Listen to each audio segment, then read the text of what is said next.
All right, so I'm going to be creating a worm gun. And the way that I envision this worm gun being done, I think I'm going to have the player shooting jars of worms that will then land at the target location and slither to the nearest enemy to inflict some damage. This is going to be a little bit of an interesting one because this is going to be more of an AI sort of powered worm thing. We're going to integrate artillery style attacks. So the mushroom here has what I call an artillery style attack, which is where it shoots up in the air and it obeys sort of gravity parabolic motion, comes back down and creates these zones that are not good that will create damage. So what I'm gonna do for this worm gun, what kind of design should I have? Well, I think perhaps I should have like a worm design, right?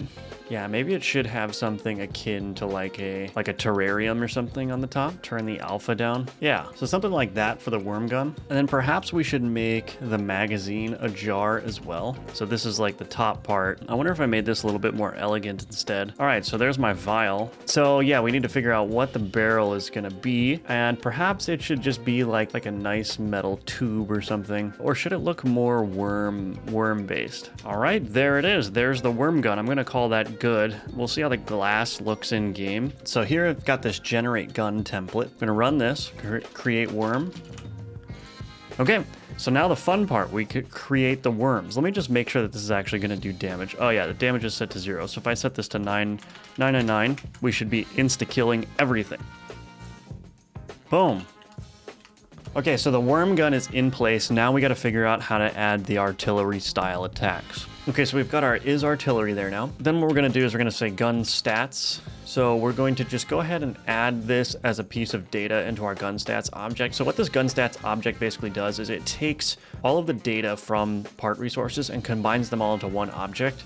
So that way I can do calculations based on that. So let's figure out how to rework this artillery bullet component. We definitely need the timer. We don't need the resource preloader. Okay, so that's basically what we've got going on now. So that's our mushroom artillery bullet. Okay, so now that we've got this worm artillery bullet, we got to figure out what we're doing here. Fire artillery, we're going to keep that. We don't need this one. We do need the stats bullet per shot. We don't need this one. So we're basically got this. So we got our artillery creation arcs. We've got origin, destination, and time. We will see if it works.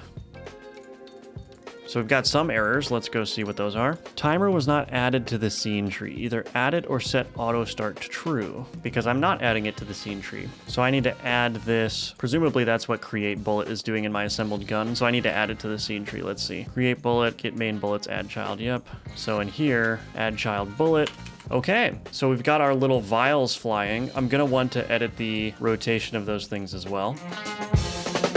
So I took a break for a day or so. I've come to the conclusion that while the artillery style attack is really fun or really cool of an idea, I just don't think that it's something that I should go down the road of supporting because it's adding a lot of complexity to my game that I don't think I need to be trying to manage if I want to get this game out in a timely manner. You can see here, I've got this case now where the phantom gun is the worm gun and it's just shooting standard bullets. And that's because I haven't applied the conditional logic for it to shoot the vials like this one is shooting. And there's a couple of other problems too. One of the other problems is that how do I apply the various affixes? So for instance, I have an affix where the bullet splits upon hitting an enemy. That makes sense in the case of the worm gun where I was gonna have worms come out of the vial when it lands on the ground, and those worms were going to be the bullets. But I just don't know if that's a workaround that's going to apply to all types of artillery weapons. For instance, if I wanted to make like a grenade launcher that launches artillery style grenades, I don't know how I would apply the affixes in that case. But the point is that it's adding a lot of complex overhead that I need to account for whenever I'm designing new affixes. And that is a level of complexity that I'd rather not get involved with because it's just going to create headaches for me. I'm going to abandon the artillery style for now, and I'm just going to make this worm gun shoot worms out of the barrel that slither towards enemies. This worm worm is going to be disgusting. So the worm gun essentially is going to add bleed by default, I think. That looks fine to me. Haha.